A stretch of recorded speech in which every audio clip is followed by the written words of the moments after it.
This week we are celebrating Vocation Awareness Week in our church. This is a very special week. For those who are just viewing, or for those who are viewing who are so confused about future life directions, I'd like to begin by sharing I've been there. I was like you many years ago, really confused about what I wanted to do. But if I'm being honest, I wasn't really confused. I was more in denial, not wanting to admit to a lot of nudges that I was receiving from God and from others when I was in high school. However, at the age of 22, I made a discernment retreat weekend at Immaculata Church in Cincinnati. And in that weekend, either the atmosphere was very relaxed, the situation was right, because I was able to share with a group of women I had never met before in my life that I asked for their prayers, and I said that I was discerning a call to religious life and was going to pursue it. I remember on the way home being shocked. It's like, oh my gosh, I actually said this. Now I really have to move on it.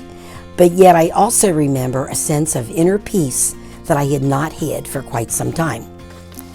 Fast forward, 2021, 51 years later, I'm here telling you that I have never regretted that decision that I made at the age of 22, and I want to share how happy I am to be a Sister of Divine Providence today.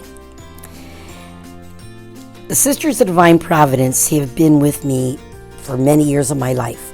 I was taught by them in grade school, then in high school, and at the age of 22, when I made that life decision, I was actually an elementary teacher in their schools. So I saw them as co-workers and friends. I was comfortable with them. I was at home with them and knew right then that I wanted to share religious life with them for the rest of my life. Each community has an individual charism. Now, to make that simple, what that means, it's an inner spirit or an inner energy that we have that sets us apart from other religious congregations. And the charism of the Sisters of Divine Providence is abandonment to divine providence. I was attracted to that theme many, many years ago and love it even more today. We live as women abandoned to a provident God who loves us, who guides us, and is very real in our lives. No matter what our individual ministries are, we have one common mission or goal, and that is to be living witnesses to the providence of God, to those we work with and those we serve. In other words, our charism challenges every day to share God's love, to be God's love, and to proclaim God's love, which hopefully then will enable others to feel God's love in their own lives. I'm so grateful that the Sisters of Divine Providence have committed to and have been recognized as a Laudato Si community. This commitment has enhanced our commitment to love and value all of God's creation. In addition to this commitment, our charism also has stretched us to move forward in new directions as is deemed necessary in today's society. We have been called and committed to many people who suffer every day from simply being who they are. They suffer because of their race, their gender, their ethnic background, their religion, their economic status, and their lack of education. I'm proud that as a community, we Sisters of Divine Providence have chosen to support them, to walk with them, and to educate ourselves around issues which are suppressing them.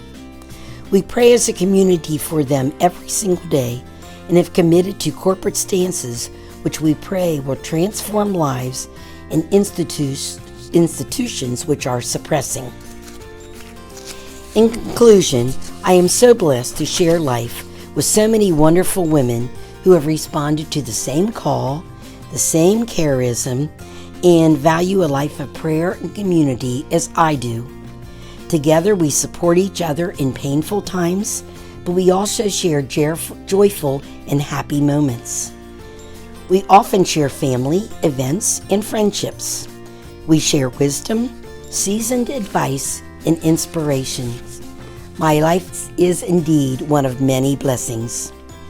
I say goodbye now with a promise of prayer from myself and from all Sisters of Divine Providence.